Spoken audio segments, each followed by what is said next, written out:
Welcome to this week's episode of Insight. During this week's show, we're going to be covering two primary topics and a few minor ones. The primary ones is going to be a long interview that French President Macron gave with French media, where he talked about Armenia and Russia and a few other things. And the second one is the report that came out of Human Rights Watch about their review of the videotapes of the murder of Armenian POWs by Aliyev's forces.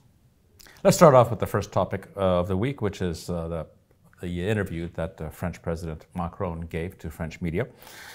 During that interview, he made a comment and he started talking about Armenia-Azerbaijan and Artsakh and other matters. And he made the case that he believes that it is Russia, in this case, that is encouraging aggression against Armenia by the Aliyev regime.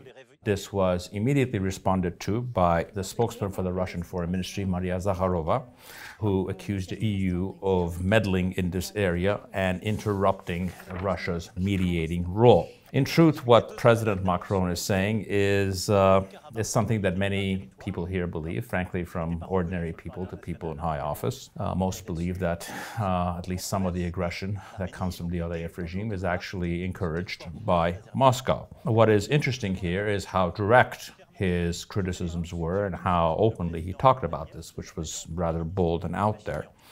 In truth, this could be very, very much the case. But however, as we know, we really have no way of proving this. I suspect, 15, 20 years from now, we'll be much more clear about what this is. But bottom line is, this is what a lot of people believe here. And the perceptions, as we know in politics, are far more relevant than the realities. And what's the sort of the proof and the backup with this? One of the things that you see consistently is this tripart alliance between Azerbaijan, Turkey, and Russia. Everything from oil smuggling out of Azerbaijan, it's very clear that the Aliyev regime is laundering Russian oil. Suddenly this year, despite the fact that every year oil output goes down, has suddenly massively increased, which means obviously they're laundering Russian oil. And there was actually talk this week, highlighted by both President Putin and the dictator from Ankara, about building an energy hub in Turkey, which is rather interesting because if Europe is not buying Russian energy, where is this hub going to launder or send Russian gas to?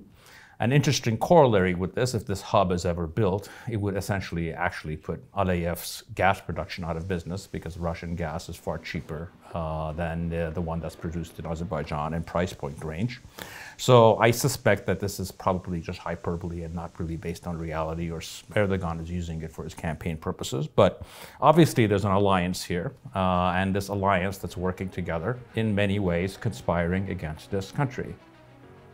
In this case, however, we're not going to let the French president off that easily. Obviously, what he's doing here is dumping on President Putin of Russia, which is the Western enemy of the moment. But let's go through his logic. He's saying that Russia is using Aliyev to attack Armenia, which obviously makes them partners in crime. But however, that partners in crime that he sees does not prevent him or other Western leaders from backslapping the dictator from Baku or making deals with him. So which one is it, President Macron? In this case, are you claiming that the servant is greater than the master? I don't believe that to be the case. As far as why this is happening, it's not that hard to figure out. There's a lot of talk about European values, especially from EU leaders, but more often than not, European values end when European profits begin. I would suggest to the French president, if you're actually serious about changing the equation here, the first thing to do is to offer to sell us weapons and to provide military training, because that's the only thing that's going to really actually change the balance of forces. Let's move on to the Russian reaction to this, Maria Zakharova's statements. And obviously what she says is not particularly relevant about who's interfering with who or their mediating role. I'm not sure what their mediating role is at this point in any real terms. However, it brings us to the sort of the 800-pound gorilla in the room when it comes to Russia and Artsakh and other things, and that is that any kind of a final agreement between Armenia, Artsakh, and Azerbaijan actually does not serve Russian interests. The Russian interest is for this issue to go on forever and for have a consistent Russian military presence in Artsakh that does not get interfered with by anybody. So one of the things as we watch all of these talks and negotiations between these different powers, short of state collapse in Russia, Russia will, in many ways, have the final word on many things that happen here. And as we know, just instinctively, as I just stated, their position is not to have this issue solved in any final way. Now, many times, in many instances, this is something that's been contradictory to our interests. Sometimes it is something that is good for our interests, but times change. But that's the reality on the ground. So you can have all of these conversations and all of these agreements, and while they're still around, they have the ability to disrupt all of them. Now I'm going to move on to the second topic of the week, which is the Human Rights Watch report about the execution and murder of Armenian POWs by the Aliyev regime. They came up with a very exact report. They actually confirmed by geolocation and by the uniforms and the language of that this actually happened and who was murdering who. And they obviously moved on with everybody else to call for an investigation. Now, what's interesting here is that, frankly, we don't need an investigation. We simply need a prosecution. The case is already on tape. There's not much to investigate. It's just to find out who did it and to prosecute them. What is ridiculous in all of this is if you listen to what all the different states or human rights organizations or others, they're asking for the Aliyev regime to investigate itself, i.e. the army that commits these kinds of murders, to go ahead and investigate itself and somehow prosecute these individuals who were obviously green-lighted to commit these kinds of acts. And on the face of it, that is an absurd, and in fact, on some levels, it's a complete insult.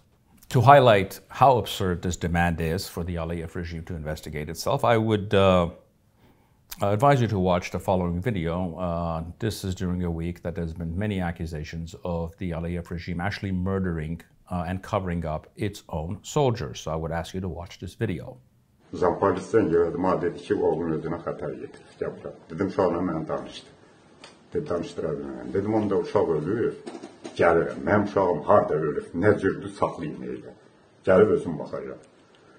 Ben oraya giderken getirip puan lisede Hristiyanla, Göreynetten, yarın içinden ne var götürmüştüler.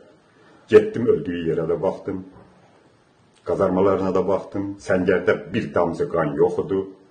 So we are supposed to trust this organization or this, I'm not going to call them an army, it's armed groups working for Aliyev to investigate themselves and somehow give a report like they're the Swiss or the government of Luxembourg. It's just ridiculous on the face of it.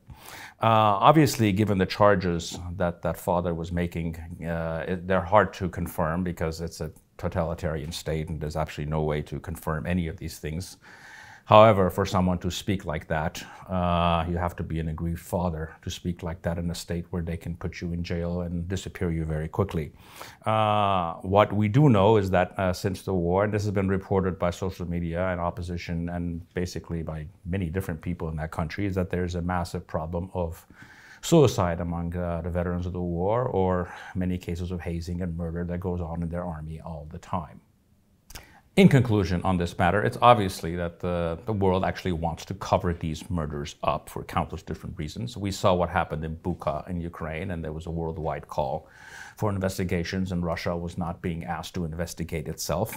But obviously, in this case, our blood is cheaper than others. What is key here, and what is the most damning, is our own government's position that is not demanding an international investigation and prosecution, that is not putting its foot down and actually fighting for the rights of our citizens. Because at the end of the day, if we don't fight for ourselves and we don't value our lives, you certainly cannot expect other people to do so. Now we're going to move on to the third topic of the week, which is a couple of announcements that were made by Defense Minister Hacopian. The first one is, and by far the most important one I will say in the long run, is the creation of these territorial defense forces, which is actually designed to be a reserve system, National Guard system in Armenia. And why is this important? Because we have never had an organized, consistent, unified system of effective reserve forces, which are critical for a country like ours. Secondly, legally, the establishment of such an organization allows us to actually cooperate with the Western militaries who otherwise would not operate or work with the normal Armenian armed forces because of our membership in CESTO. And third, it's important for the modernization of the army, because in the long run, what you want to do is to have less conscript and a smaller army of professionals that are supplemented by much larger, effective, well-trained group of reservists rather than putting 18, 19-year-olds on the front lines. The second thing that Mr. Papikian announced was his trip to India. What this is rumored to be is a second round of purchases of military equipment from India. And obviously, what we're seeing here is a pattern of a deepening relationship in between these two countries, especially when it comes to military purchases. In conclusion, what we're going to close with is this issues that we've been dealing with in the last week or 10 days, which is about the EU and possibly OSCE sending missions to the border to prevent further incursions or invasions by Aliyev's forces. What's interesting here is that the EU is supposedly sending 40 of these people to go to the border and monitor it.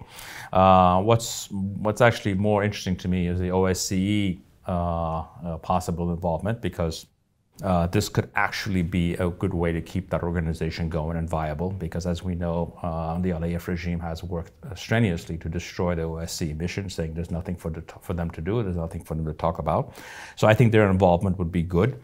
What do any of these people do? I think this is a small marginal good. I don't think it obviously solves their problems. And given the EU's track record, there's really nothing saying that these 40 people won't lie like their boss, Toivu Klar, all the time, the next time Aliyev's forces invade Armenia. In reality, as you know, this is, we should take it for what it is, which is a very minor plus. There's no one is going to defend our borders except ourselves. That's our job, and that's what we need to be focused on, and not to look for consolations by a few people running around their borders with yellow vests on. That is not what's going to protect this country. Only we can protect this country. Thank you for joining me this week's episode of Insights. I've got hope. I've got hope. In different area codes. Area codes. Hope. In different area codes. Area codes. Now, 'cause they like my gangster wall. Gangster wall. Is it 'cause they like my gangster talk? Gangster talk.